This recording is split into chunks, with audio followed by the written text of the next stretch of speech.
Okay, good afternoon, everyone. Welcome to the Schools Forum meeting this afternoon. Just to remind you all, this meeting is being live streamed to YouTube. Just as the previous meeting was incorrect, we need to elect a chair for the year. So are there any nominations for chair for the academic year, please? I'd like to put myself forward as chair. Great. Is that seconded? I'll second that. Oh, great. Are there any other nominations? Nope. Then all over to you then, Chair. Thank you. Thank you very much, Lizzie. So we are live streaming and we're proceeding according to council guidelines. So please do use the hands up function. There is elements of being able to run with chat, to try and mute yourself in between if you need to. And we'll make sure we've got lots of time for debate of these very important elements of there. So hopefully you saw the updated agenda that came out earlier today. There were some things that had been updated because we weren't core at last time. We just need to re-vote on them, and we'll have time to debate and just get some thoughts in there. So lots of welcomes to people. But first off, is there anybody? Thank you very much in the chat. Alex Butler said she was going to be joining in a moment. So is there anybody willing to stand at the moment as vice chair?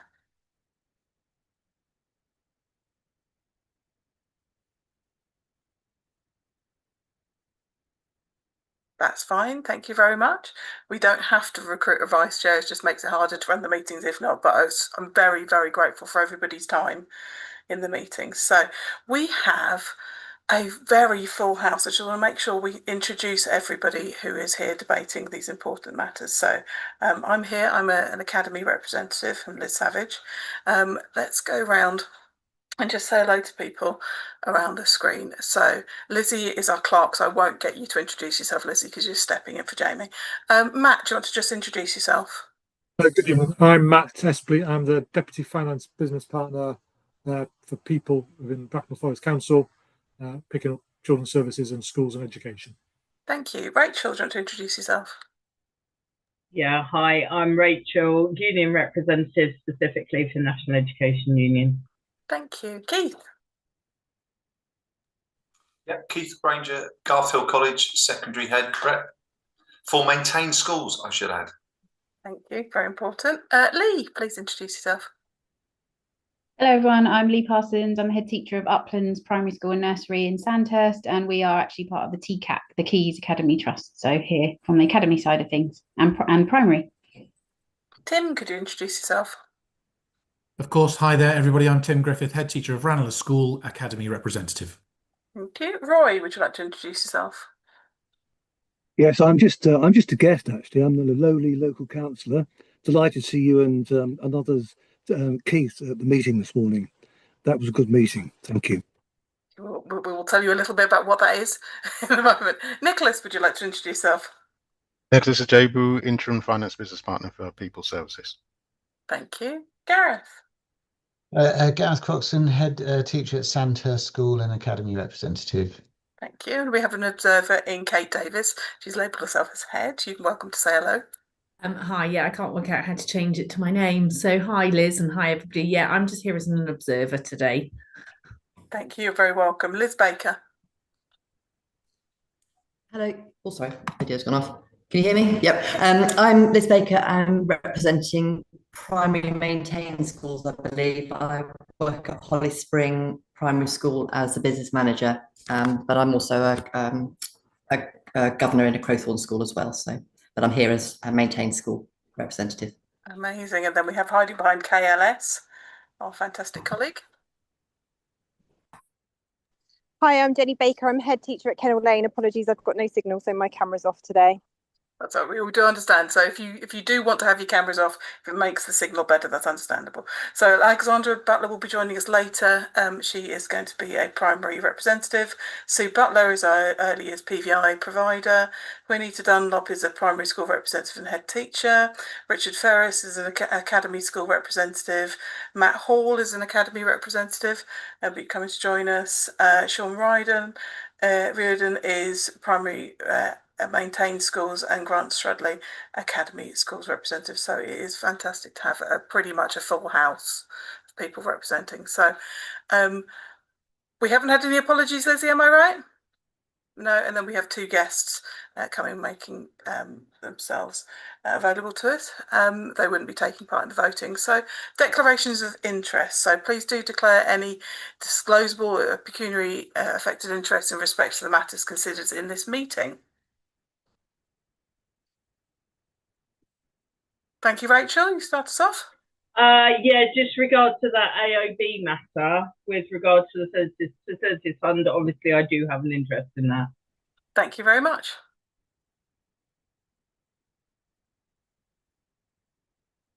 Okay, if nothing else, let's move on to the minutes and matters arising from last time. So we had an action to defer the meeting from March to now, which we were doing tonight. Thank you very much. We have resolved some parts of it. Then we had an action. I'm looking down onto page 5. Feroza was going to update the September meeting on the financial position. What schools have missed their budget. So Feroza, did that pass over to you, Matt? That did, and that there was one of the reports in September on school budget plans. So it's resolved, and then we've got more resolved. This is a great meeting to have. We don't often have this. Lots of resolved, and then we've moved on to the next meeting. So I accept those as unless there's other people have opinions. I think that's a true reflection of the June schools forum. Any dissent? No, okay, so thank you. So those are minimum amount of people. And then we moved to the meeting in September, which if you're in your pack, you're on to page 9. And we had quite a lot of apologies for absence, and that's why we weren't quorate.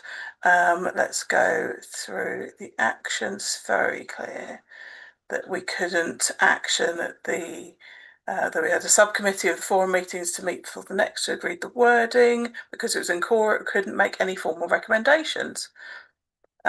So that has moved on to today's paper. Then we've shuffled down. So I'm happy, as I was in that meeting, that they're representative. Anyone else who's in the meeting agree that that's representative of what has happened? Yeah, thank you very much, those people. Right, we're now on to agenda item 6. And as Rachel had mentioned, we have accepted an additional item within the schools forum. Matt, are you popping that at the end as AOB, or are you bringing it into one of the items above? Let's do it as AOB. Thank you very much. So we'll make that an item 10 and then we'll shuffle down. Sorry, Liz, just make your job a little bit harder when you're meditating. So we're going to go to agenda item 6. So the initial budget preparations for the school's budget and related matter. So this is an element that we need to agree. We've got 2.1 from 1A, 1 to 1E, and then we've got 2.2, 1 to 3. So this is a big discussion piece. Is there anybody presenting from the council on this? This will be me, yeah. Thank you, Matt. Would you like to start? Yeah, as I put forward a report, to give some context, in a similar situation to last year, we're still awaiting much of the guidance we'd normally get from the DfE. And because I think last year there was a general election, this year we're awaiting the budget, which is due to happen, I think, in 2 weeks, 3 weeks' time. And that has meant that the information we would normally expect from the DfE, and we'd start sort of churning through numbers and seeing where that land lies, we haven't had. So it hampers us a little.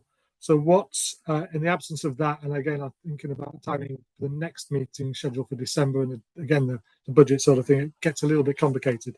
So the first part of this is to basically say, to broadly say, we adopted or we endorsed last year a process in terms of the budget build and some of the sort of factors and considerations that would be given by Bracknell Schools Forum in terms of funding schools for the following years, is that we continue to take those on board and work within those those parameters. So the current budget strategy, as indicated there, suggests we'll seek and continue to sort of replicate the national funding formula. This is national funding formula, still obviously an ongoing piece of work, but is getting closer. And nationally, local authorities are getting closer and closer to the sort of government's aim of amounts per pupil and so forth. But we are, as an authority, very close to that and hitting those targets very much so, and have been for a number of years. we'll continue to do that as a proposal. We will look to set the minimum per pupil funding increases in line with the DfE guidance. Again, we are waiting for the funding determination from the DfE. I am sadly not expecting great things from the budget, but it will be fundamental in terms of what money is available and what comes in for the DSG and so forth.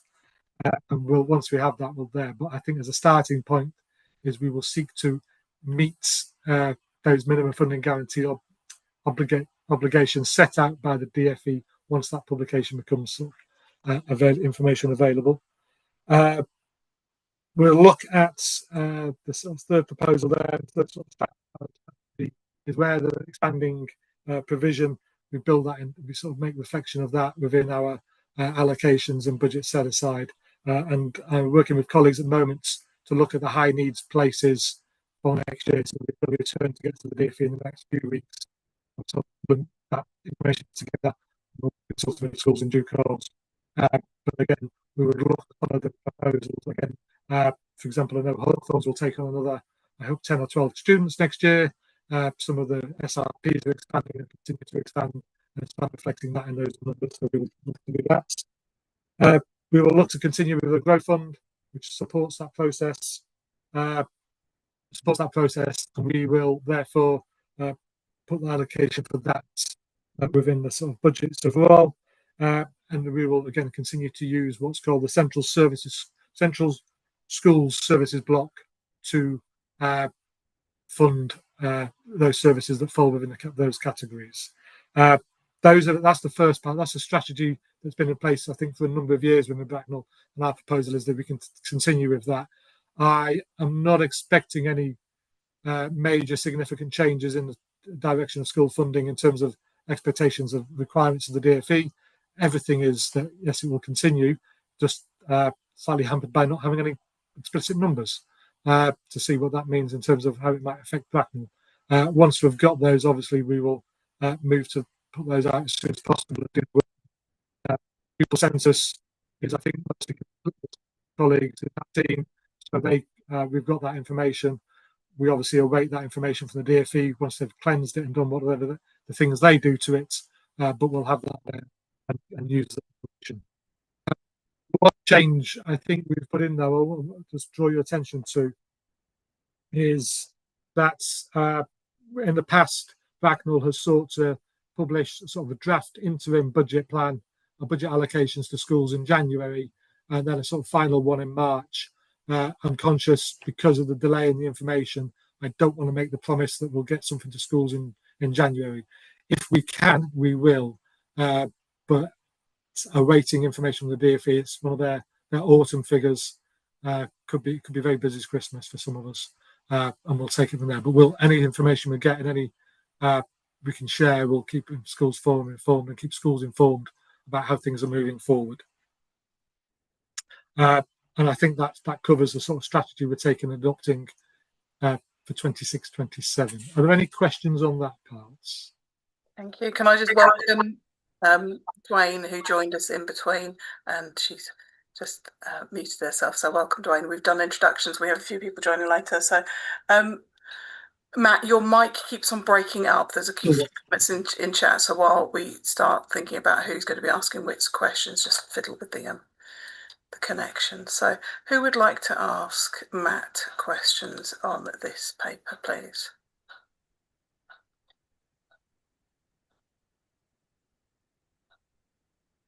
It must have been a well-presented one, Matt, because nobody's asking questions. So let's go to the recommendations. I will do 1A to E, because there hasn't been a dissent. 1A to E, are we happy to agree that there should be no change to the current budget strategy of A to E? I'm not going to go in minutiae because we haven't been negotiating it. And I need for those people who are here to give me either a thumbs up on screen, don't put it in the chat, or a wave and a thumbs up and hold it if you're happy to agree at 1A to E. Okay, passed. Thank you very much. And then in respect to the safety valve programme, Matt, had you presented this section for us? Yeah, so as you'll be aware, Bracknell's within the safety valve programme, which is seeking to address the large deficits that sit within the high needs block. And Schools Forum agreed last September, I think it was, that there would be a contribution from the schools block towards that programme of an additional 0.5% to bring up the total contribution to be 1%. And that was implemented this year. That Schools Forum agreed that for a period of 5 years, we're bringing it back today to sort of reaffirm that agreement. It's obviously an important part of some of the work the council is doing, has an impact in many areas, as you'd expect. Some of our most vulnerable children and young people affected by this and this programme. But it's again seeking Schools Forum's agreements that we can continue with that, to offer a little perhaps reassurance, because it was affected in last year's, in the 25-26 budgets. It's not a further sort of 0.5%. We're not eating into the DSG slowly in that way. It will continue as it is at the same time. I hope that makes sense. It's not as a sort of deduction from the schools block. Thank you, Susan. Thank you. So let's see if there's anybody who would like to make comments on that section before we do a vote. No, again, must be well presented, Matt, if we're not jumping to do that. So, thank you very much. So let's go for, if we can agree, respect the safety valve, points 1 to 3, and this is section 2.2. Give me thumbs up on votes. Okay. Oh, that's a very nice exploding vote, whoever put that one in. Well done. Okay, so passed. Let's go down to our next section. If you're in the pack and following, I know some people have messaged saying that it's following online. Oh, I have gone, going to go back to I'm in the public reports pack, Lizzie. I don't have more than 18 pages. Where am I looking for my next bit? Right. In the agenda items 18th. I think it is. So we're moving on to school budget plans 25-26. Am I right? Yeah. Liz, it's in the PDF pack 2. It says agenda items plus agenda items for in quorum meeting. It's that PDF. Gotcha. Okay. So I found it on the one on the screen. Thank you. Rather than make everyone sweat. So we're on to agenda item 7. And who is going to be presenting this one? I'll take this one. Again, what we presented to Schools Forum back in September was a summary of the budget plans submitted by the maintained schools. Obviously, accountability for those continues to be with Bracknell Forest. And it was following on, I think, the meeting earlier in the year in June, the number of schools that ended last year in deficits. And this intention was to present a summary of the situation going forward.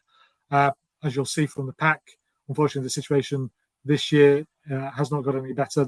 There's a number of schools that continue to be in deficits, and a sort of cause concern. Number of actions being taken in terms of how we might address that and support and tackle that. But it was again that information on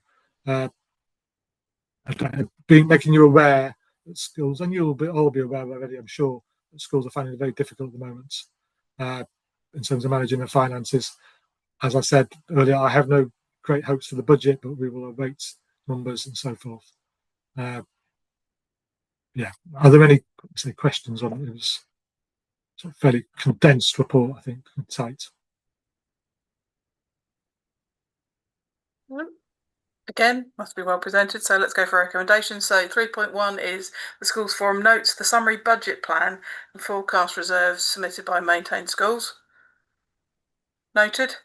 That the Schools Forum endorses the actions taken by the local council, local authority to support schools in addressing those deficits, including commissioning independent reviews of schools' financial management. So if you'd like, I can give an update on that. We met with the DFE today and we will start imminently. I've been in touch with heads and chairs of governors about that programme for our first sort of wave of schools. So that is in hand and we'll move forward, hopefully at speed. And the outcomes of that and information, any relevant information we'll share with Schools Forum once we have it. That's reassuring. Are we happy to endorse? thumbs up and okay, thank you very much. So that one's passed. Let's go to budget monitoring 8. Matt, is it you again? This is me again. This was the proposal that we update the sort of budget monitoring requirements for maintained schools. It had been a little bit unsettled, I think, in the past, and I think that's partly why, I think, reflective of the little bit perhaps surprise among some colleagues in terms of the financial position of schools at the end of last year. The proposal is that those with deficits operate a more rigorous and more regular budget monitoring. To give you an update on that, we're still looking at devising the tools that we can use to make that possible. Unfortunately, that's taken a bit longer than anticipated, but I'm meeting with business managers tomorrow, and I'll sort of hopefully move that discussion forward a little bit then. But yeah, that was what the paper was there for, to reflect that sort of ongoing reporting to the local authority. Thank you very much. Rachel, we have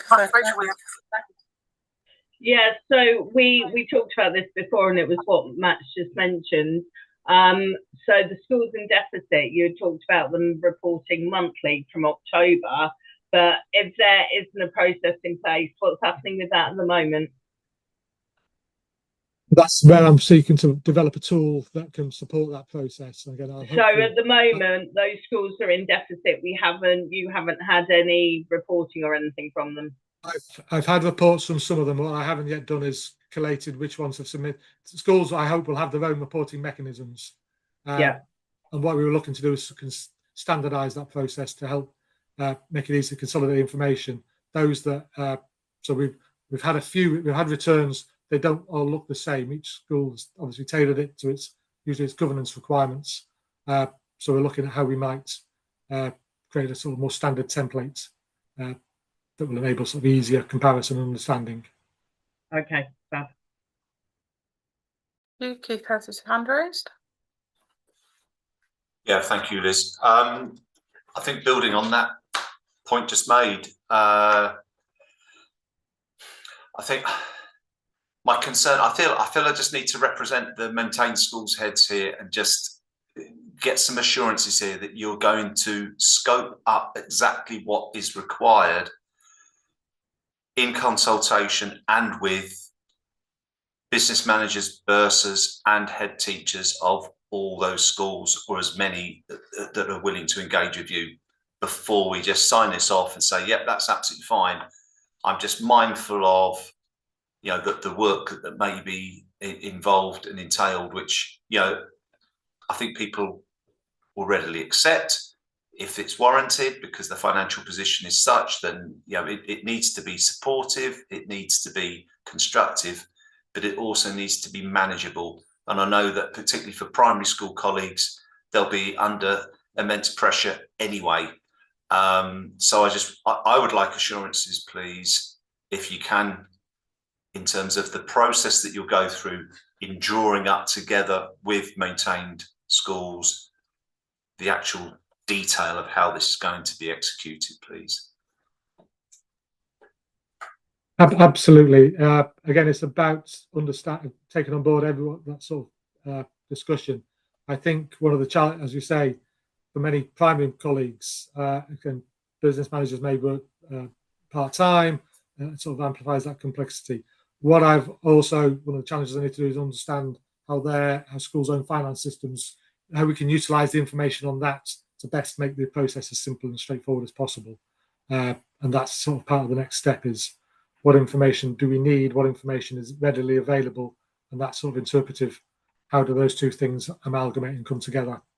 But absolutely we don't wish to create any more work than is necessary. Thank you. Any other comments? Liz Baker, you have your hand up. Yes, thank you. I'm just going back to Matt really on the information that you're looking to collate from all the schools. I mean, I know you're just trying to see that schools are spending things with best value and they're dealing with the deficit appropriately. But once you get these figures back and you see that a school is in deficit by X 100,000 that you know about, and you see what they're spending on staff, what are you actually going to do with that information once you've got it? I think our first step is what was the original plan, and how has that plan veered away? What's not happening that was initially expected? So if they expected to spend X, Y, and Z on a certain heading, and that's not happening, what changes occurred? And again, trying to understand how might that feed through into future years. So we've employed 4 more caretakers, and therefore we're going to spend this much. Well, okay, what's the impact of that going forward, without necessarily removing the obligation to sort of tackle the deficit? There is that sort of balance of information. Again, we'd share that with colleagues within the local authority in terms of understanding some of the financial challenges that schools are facing. As I think, as everyone is aware, there aren't, unfortunately, pots of cash available to respond to the situation. So it's about working closely with those, so how we might best do that.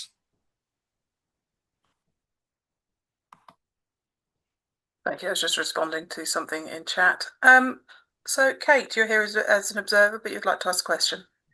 Yeah, it was just really regarding the mechanisms for communicating your plans to head teachers as well, because I think at the moment you've said that there's the school business manager meeting tomorrow, but it's really important that the head teachers get that information in a timely fashion, as well as the school business managers. It can't just be relied upon school business managers to be transferring that information to head teachers.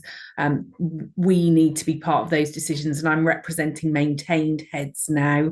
It needs to be part of either a meeting, or head teachers get invited to those things as well. Understood. Thank you. Liz, is that an old hand raised, or are you coming back and asking another question? And that's a new hand, sorry, again. Okay.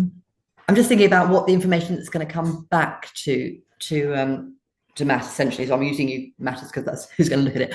But it's all going to be around staffing. Any cuts, anything that's going to be make a difference is around staffing. And I think most schools will have already done some restructures over the last 5 years.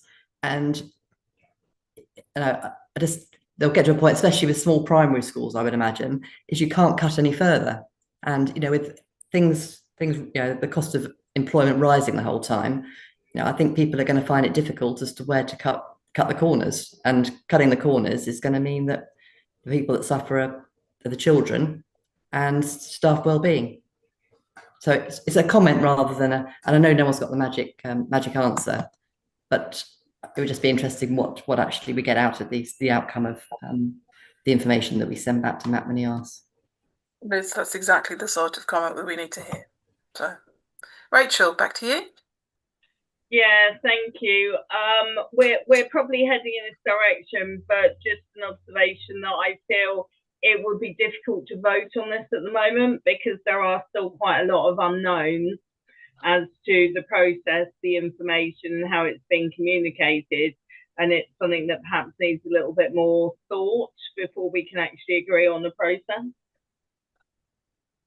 I was thinking the same. So if we go to the executive summary, it says key monitoring points will assess income, expenditure, forecast accuracy to ensure continued financial health.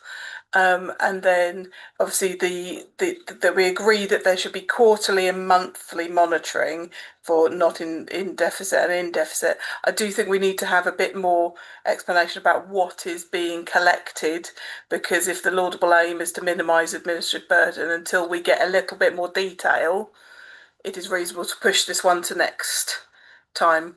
And it gives you time with your finance meeting tomorrow, and then to have a separate conversation with the heads. It's not that the intent isn't really good. So if my colleagues are happy for us to push this vote to next time, give me a thumbs up.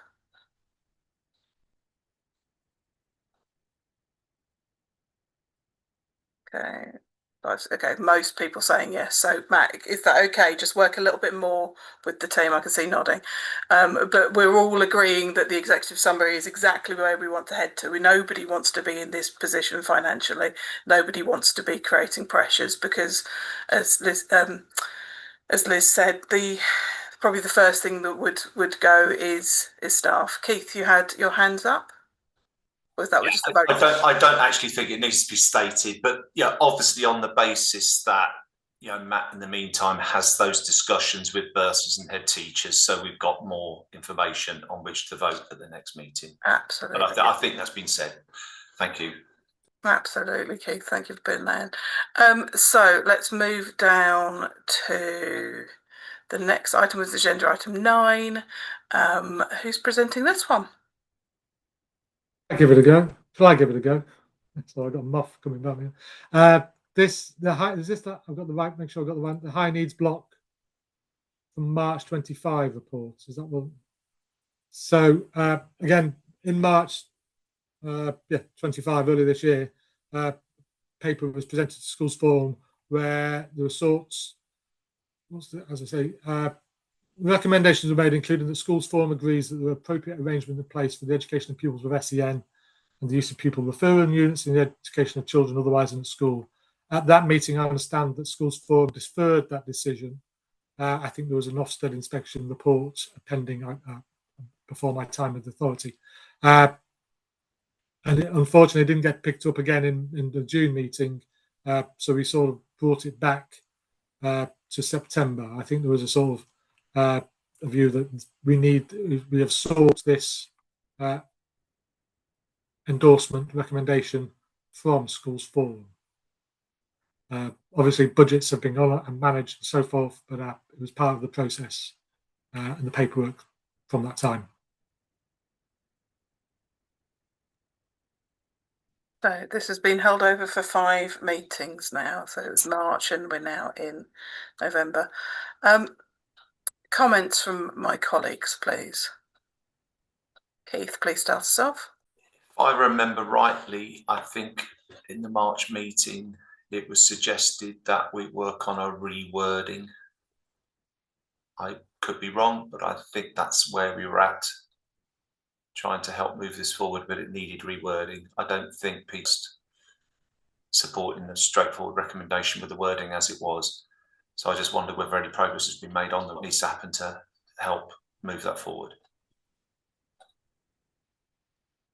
That's my recollection too. So I think the sticking point from the meeting was that there are appropriate arrangements in place for the education of pupil with SEN and the use of pupil referral units. And I think some people were feeling uncomfortable that it's a wholly black and white statement that there are greys underneath it.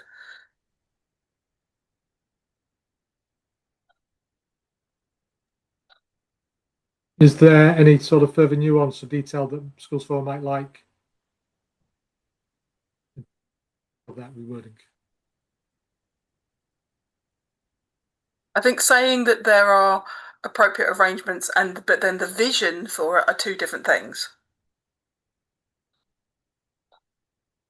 And I think in the case of the national white paper being delayed. Liz, can I come in? You can, Dwayne. I think if and Keith, please correct me if I'm wrong, but I think why this never went through the last time was because it referenced sufficient school places for children and young people when we know that that's a priority for the council. So is this something that we need to change that and to say that we are there's sufficiency of school places for children with SEN is a priority for the council rather than we have sufficient school places for the council?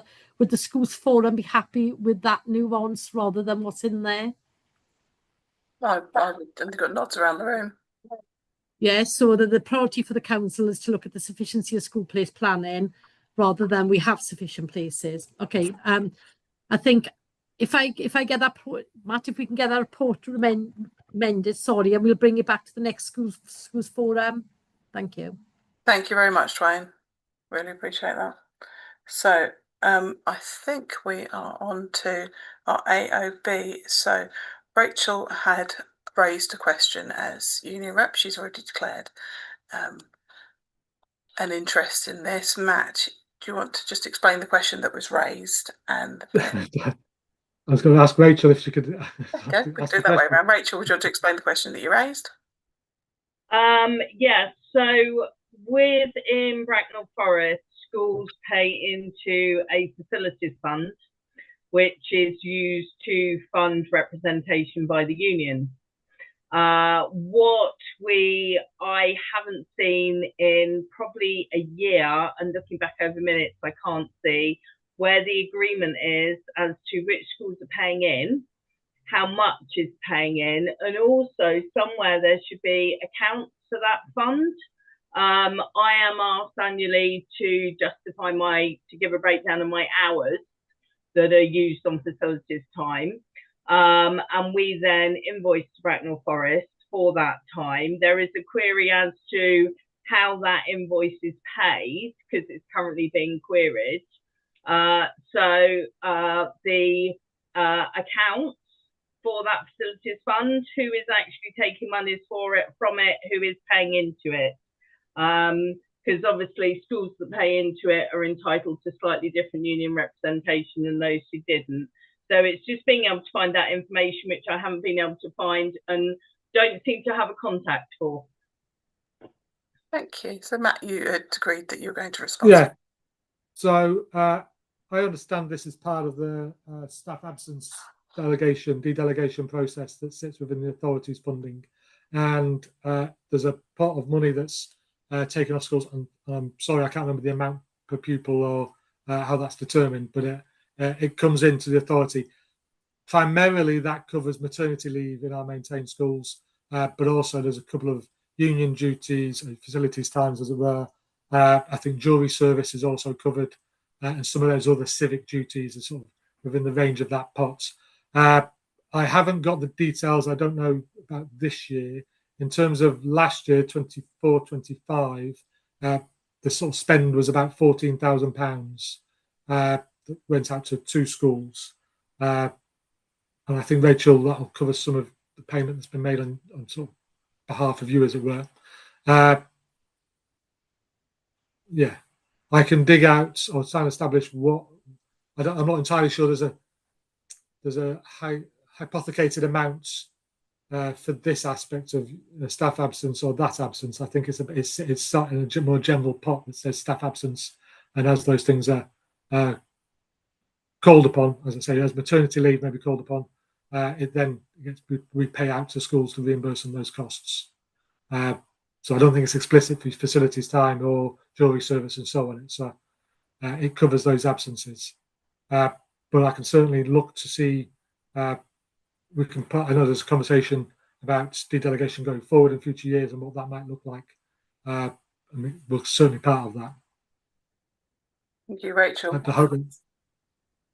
Yeah, so I understand from a previous business manager that on an annual basis, schools have voted at this forum the amount that is paid per pupil into the fund. Keith's nodding. And the number of the schools that actually pay into it. Do we know when it was last done? It hasn't been done yet this academic year. So does anybody have any recollection of when that's normally voted on or when it was last done? My understanding was that it was an annual process, but as I say, I don't know when it was last done. I'm assuming schools are currently paying into it, but what the actual process is, I'm not sure. I think the budget for this year has been sort of determined in terms of the formula that would have been the conversations in the spring of this year. So I can pull out, I can certainly provide that information. I know I'm having conversations with colleagues in education in terms of what the dedelegation may look like for 26-27. And once that sort of papers and information is ready, we'll certainly share that with Schools Forum. So that's the mechanism. Does that make sense? So it happens in advance of the financial year in which the money is distributed. Thank you. So it hasn't happened this academic year. I mean, I don't think so. If you could present that and thoughts of future parts in it, we can work for the 4th of December, and then we can make sure it's agendaized each year. Okay, thank you. So, dates for future meeting, we have one at 4:30 on 4th of December. It is so lovely to see so many new faces, and it's nice to have so much contribution. Lizzie, thank you for clerking today while Jamie was away, and I hope everybody has a good evening. Roy had alluded earlier that we had a meeting, and our local Member of Parliament had organised that an MP had to come down and join to talk about standards in education. It's really heartening to know that people are listening to what we say. And we hope you're wrong, Matt. We hope that the budget in a month's time will release those magic money trees. But keep going, wonderful colleagues, and I hope that you can keep on making